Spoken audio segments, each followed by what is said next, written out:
Hey everyone, it's Phil here, and in this video, I'm going to show you how a mom and son duo has done over 100,000 per month in revenue in less than 3 years. How much revenue have you done in total since you started? We are averaging about 90,000 a month, and we hit a couple months this year that has been 120,000 per month. Guys, that's huge. That's fantastic. So to reach about 100,000, they're between 90 and 100,000 per month, which is over 1.2 million per year. And to do it in 3 years is truly remarkable. They didn't have any experience when they started. They didn't overcomplicate things. They chose an industry which many Booking Koala users start out in, which is the cleaning industry. And actually, that is where I started when I was 19 years old. So if you know my story, I started in the home cleaning industry, done over $15 million in revenue, co-founded Booking Koala, which is home to thousands worldwide. And this is where this interview is coming from. So I will go ahead and show you literally how they did it and how you can go ahead and replicate this exact strategy to achieve the same results. So I was born in Kenya, in Nairobi, and I grew up in El Salvador because that's where my mom is from. And I studied electrical engineering at university, but the goal was always to go in business for myself at some point. And yeah, I worked at Salesforce and IBM for about a total of 8 years. And so that's where I got a introduction to the tech world and to the whole idea of recurring revenue, right, through SaaS. And yeah, that's a little bit about myself. And myself, well, I worked in Japan. I worked in Africa, where Jaeger happened to be born. I worked in Central America, in different countries. They've lived all over the world. They understood that business is something that could help them achieve freedom. So they started a cleaning business. And before they did that, Jaeger says how he actually got his degree as an electrical engineer. And when we asked him, did that even contribute to his success in the cleaning industry? He says, no, he maybe remembers 1% of what he learned, which I always say, doesn't matter where you're from, if you have degrees or if you don't have degrees. When they started, they both had zero experience in the cleaning industry, but they knew there is huge opportunity and it could be started for a very low amount of money. Do you remember how much you invested to get it off the ground? Bought the domain, set up the Stripe account. Booking Koala was amazing. Yeah, it was amazing because it was easy to use, easy to set up, easy to create the booking form. Yeah, I'd say supplies, getting the storage units. Maybe it was like 1,000, maybe not even 2,000. It was probably like 1,000. They mentioned that they've invested about $1,000, which is great because you can start so many different service businesses for only $1,000. And I teach in a lot of my videos how to even start for $0, which many people think that, that's a stretch, but there are ways that so many Booking Koala users literally start with, where it costs you $0 to start a service business. Jaeger adds that another huge reason why they chose the cleaning industry, and this is literally what I always preach, is because of the reoccurring revenue. So before his cleaning company, he worked a job at Salesforce. Okay, what was the inspiration to start a cleaning service out of all businesses? Yeah, so having worked at Salesforce, I realized the power of recurring revenue.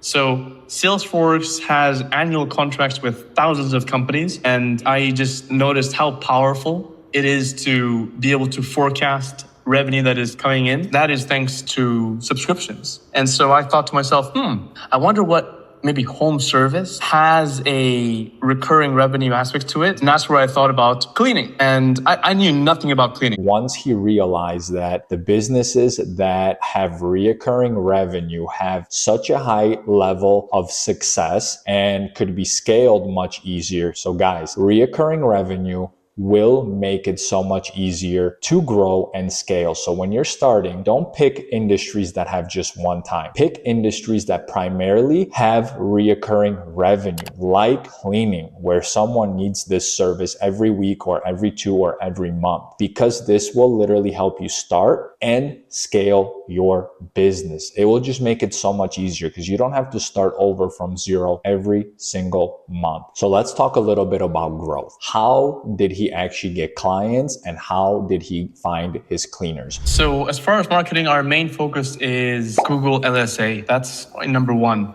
Cost per lead is definitely higher than what it would be in other platforms, but people on Google LSA, they have high intent and they're not just shopping around most of the time. I'd say Google LSA is by far our number one focus as far as getting leads. And we also have quite a lot of reviews too. And so that has helped as far as ranking higher organically. So first, he mentions that he literally primarily focused on Google LSA, which whenever we do interviews of booking koala users, they all mention that this is going to be the number one source to actually grow. It is a paid channel, but if you know how to use it and you learn it, this is going to be the best way because people are already looking for these services and you can pay to be listed up top and show whenever they search for something like cleaning, poop scooping, whatever it may be. Okay, so Google LSA is your best friend. Then he says you have to collect reviews. He understood the importance of reviews. And I always say the same thing. Reviews are the most important part because for them, once they've gotten enough reviews, they got ranked on Google Map Pack and now they get free clients from there. That can only be possibly done when you actually focus on reviews. It's the same story when we started. We used to leverage reviews and eventually when we got enough of them, Yelp ranked us on their first page and then we started to get free clients from there. So now what did he do to actually find his cleaners?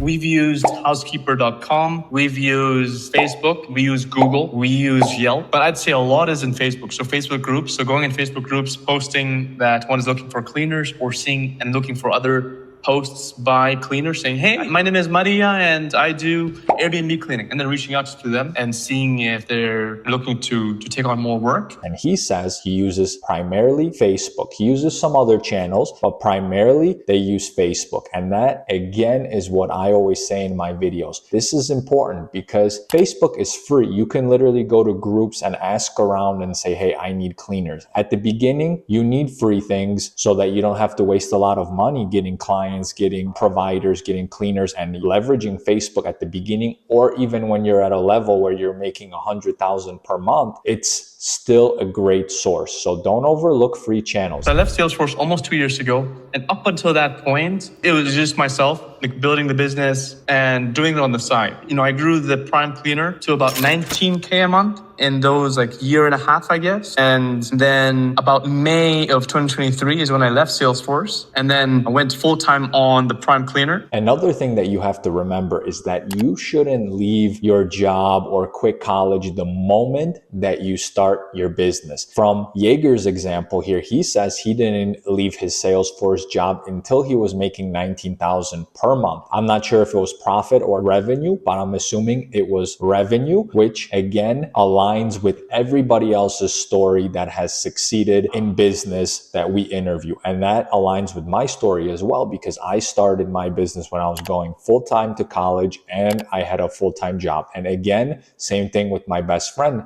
that was my partner at the time. And he also did not leave, and I didn't leave or drop out of college until the business was actually producing money. Our vision is to service with gratitude. So Jaeger started and then I joined him. And we wanted some of our core values to be, for example, gratitude, common sense and logic, peace, that we are giving back peace to the people who have hired us to do a specific task at their home or a complete cleanings. From what you hear right there, this is probably why they are actually succeeding. They are not thinking short term. They are caring about their customers, their providers. They want to give back, and that screams volumes. Why? Because you can tell from that kind of mindset that they don't take shortcuts and they care about their brand. brand, and leveraging the brand is key. People will trust you once you start to do a lot of good things. When you grow a brand, I always say this, the big money comes later. And those who focus on short-term vision and just trying to take as much money as possible from clients, that literally hurts you at the end, because you never get to the part where you can leverage the brand to make the big bucks, as I like to call it. So this is literally how you should think about it. Care about your business, care about your brand, your customers, your providers, your cleaners, and then you will be rewarded. And that's why building this foundation is so important, like building up the foundation of data, building the foundation of how do we communicate as a team internally, how do we communicate with the cleaners, how do we communicate with the clients, building that entire foundation of, what systems do we use? They mention that they're going to continue to try and be in one city, and they're going to build a better foundation, which is another key point, because I always say that you cannot scale a business with a bad foundation. And to have a good foundation, you have to figure out what your customers want. You have to figure out the systems to manage everything so that you can literally step away whenever you want to and the whole business doesn't collapse. That's the big difference of going to, let's say, $5,000 per month to, let's say, $1 million per month or even more. It's the systems behind the business. And they both realize that they need to do that in order to scale. And here is a video of them explaining why they trusted us to help them and what we do for them so that they can go ahead and actually continue on scaling and going to that next level, which Jaeger talks about being $2 to $3 million per year. Technology is everything in our day-to-day operations. And we've tried multiple CRMs. We've tried Jobber, House Call Pro. We've tried a lot. And Booking Koala is easily number one. It makes managing bookings extremely easy. It makes the overall booking process frictionless for the client. They can just pay ahead of time. There's payment holds. It helps with preventing fraud. Miami is the fraud capital of the world. And so there's a lot of people here who book cleanings, with a fake credit card or something not legit. It gets flagged. And so Booking Koala helps us prevent losses through that. And I also love how Booking Koala allows a direct integration between Stripe and Booking Koala. And so when we get disputes, sometimes customers, they dispute their service as if it never happened. Months later, it helps having access to Stripe directly. That way we can counter the dispute. So overall, Booking Koala is excellent from that standpoint. Then from the provider standpoint, the providers have their own apps. They could just monitor their own bookings from a single location. They can monitor their payments from a single location. It's easy to create the provider profile. It makes it even frictionless for them to be able to see what are the priorities for the client at the homes they're going to go clean. And so overall, Booking Koala is excellent. We are extremely thankful for the software that you and Philip founded and created, because in grand proportion, it's allowed us to be able to scale to the point where we are right now. And we know that Booking Koala has the technical foundation and infrastructure to be able to support a $2 to $3 million business, which not all platforms have. I think this is my favorite part of the interview. Well Last done. question. Very easy. If you could go back in time and talk to your 10-year-old self, what advice are you giving to them? Stay grounded. Values are very important. Other things, they will come. Jager, what about yourself? I'd say make as many mistakes as you can, learn from those mistakes, and adjust course. As Anna says, staying grounded and keeping your values goes a long way. And money and things and success will come down the line. But those two things are what makes you, you. I see sometimes entrepreneurs, not necessarily in the service industry, but other business models, industries, they'll go ahead and sell out because they get a big paycheck. And I think, keeping your values is more important than money. I think that goes a long way. And the other part, how Jaeger says, making a lot of mistakes, I think that's also important. As I always said, a lot of mistakes over a long period of time get you closer to success. Now, of course, try to avoid mistakes if you can. And that's why you learn from others and watch YouTube videos like this one, or, get courses, trainings, mentors, because it helps you make fewer mistakes. But can you avoid every single mistake? It's not possible. So you will make mistakes. To finish off, this isn't anything complicated, as you've seen. Anybody can do this. And if you guys like videos like this, I hope you give a thumbs up